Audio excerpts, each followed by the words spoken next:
FM స్టేషన్‌లో బాగి programme చేయడానికి wait చేస్తూ ప్రిపేర్ అవుతూ ఉంటుందనమాట. మిస్ అమ్మ చాలా రోజుల తర్వాత మళ్ళీ ఎఫ్ఎం స్టేషన్‌కెళ్ళింది కదా! మిస్ అమ్మకి మనం ఫస్ట్ కాల్ చేయాలని పిల్లలందరూ అంజు వెయిట్ చేస్తా ఉంటారు. అంజు కాల్ కనెక్ట్ చేస్తూ దానికి ట్రై చేస్తది గానీ కాల్ కలవదనమాట. అమర్ వాళ్ళ నాన్న, వాళ్ళ అమ్మగారు, రాతోడు కూడా వెయిట్ చేస్తూ ఉంటారు ప్రోగ్రామ్ వినడానికి.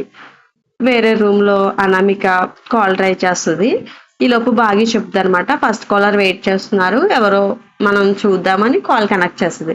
వెనకాల చిత్రగుప్తుడు ఉంటాడు అనామిక వెనకాల. ఉండి ఈ ఈ ఆత్మ ప్రవేశించగానే మనం ఆత్మని తీసుకొని సెపరేట్ చేసి వెళ్ళిపోవాలి అని హ్యాపీ ఫీల్ అవుతూ ఉంటాడు.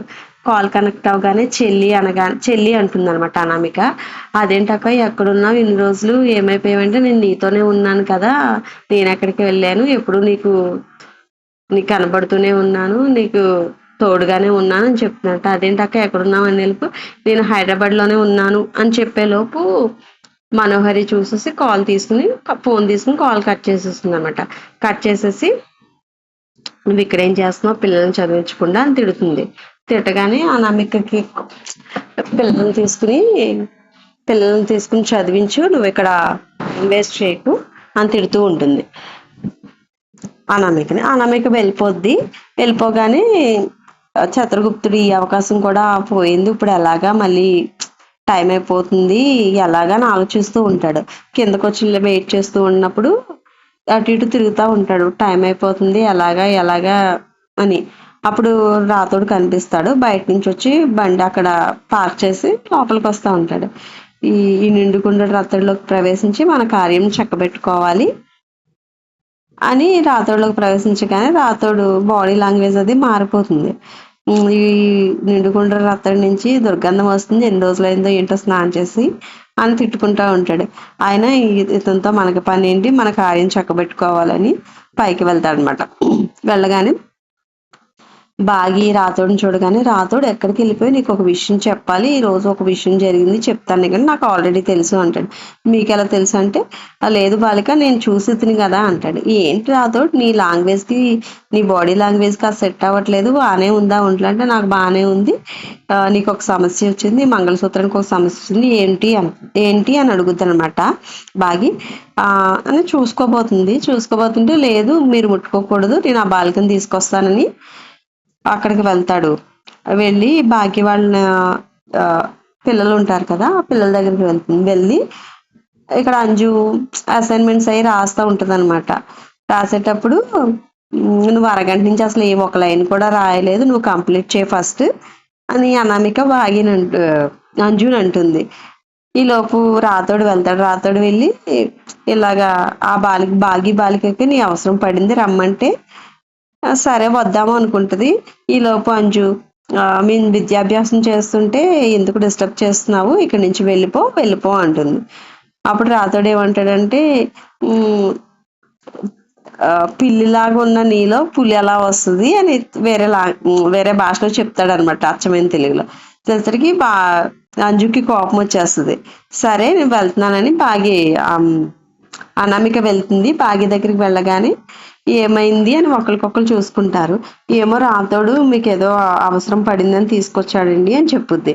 నాకంటే ఏం అవసరం ఉంది అని ఆలోచిస్తుంది. నీ మంగళసూత్రానికి కొంచెం చేయింది ఏదో ప్రాబ్లం ఉందని చెప్తాడు.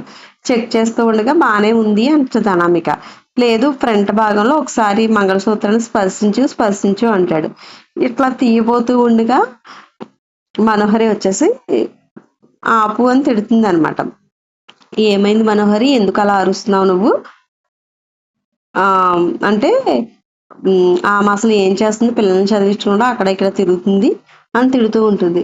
తనేమి ఊరికే రాలేదు నాకు హెల్ప్ చేయడానికి వచ్చింది అని చెప్తుంది అనమాట బాగి. అయినా మంగళసూత్రాన్ని ఎవరు పడితే వాళ్ళు ముట్టుకోకూడదు మా ఆరుది ఆఖరి జ్ఞాపకం అది నీ మెడలో ఉన్న మంగళసూత్రం అది ఎవరు పడితే వాళ్ళు ముట్టుకోకూడదు నాకు ఇష్టం లేదు అని అనామికని తిట్టి పంపించేసింది. అనామిక అనుకుంటే ఇప్పుడు నా ముఖమే ఇష్టం ఉండదు అనుకుంటా అందుకే ఎప్పుడు చూసినా నన్ను తిడుతూనే ఉంటుంది అంటుంది. మనోహరి వెళ్ళిపోతుంది. చంద్రగుప్తుడు కూడా బయటకు వచ్చేస్తాడు అనమాట. రాతోడు కిందకు వచ్చేసి ఈ నిండుకొండ రాతాడు, నిండుకొండ మాత్రమే, బ్రెయిన్ లో ఏమీ లేదు, మెదడులో ఏమీ లేదు అని అక్కడి నుంచి వెళ్ళిపోతాడు. మా రాతోడు శరీరం నుంచి బయటకు వచ్చేసి నడుచుకుంటూ వెళ్ళిపోతాడు. వెళ్ళిపోయి ఈ లోపు మనోహరి రాతోడు వెనక్కి తిరిగి చూసేలోపు మనోహరి ఉంటది.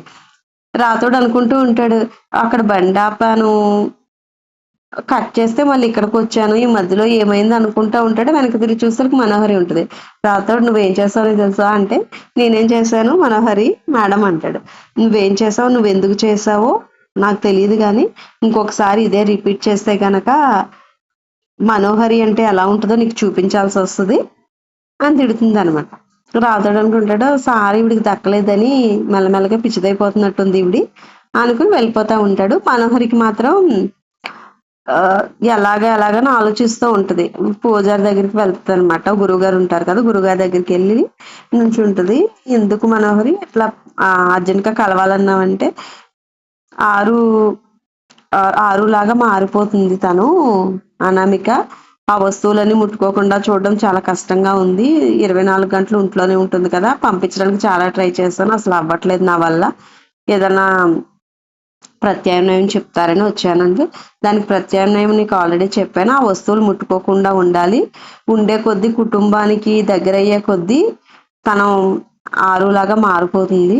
అనామికకి ఆరుకి మధ్య ఉన్నది పల్చని తెర మాత్రమే, అది రోజు రోజుకి తగ్గిపోతుంది. నీకు టైం అయితే చాలా తక్కువ, నీ సమస్యకి పరిష్కారం నేను చెప్పలేను కానీ టైం అయితే చాలా తక్కువ ఉందని చెప్తాను, జాగ్రత్తగా చూసుకొని వెళ్ళిపోతాడు అనమాట. ఈ రోజు ఎపిసోడ్ అంతే.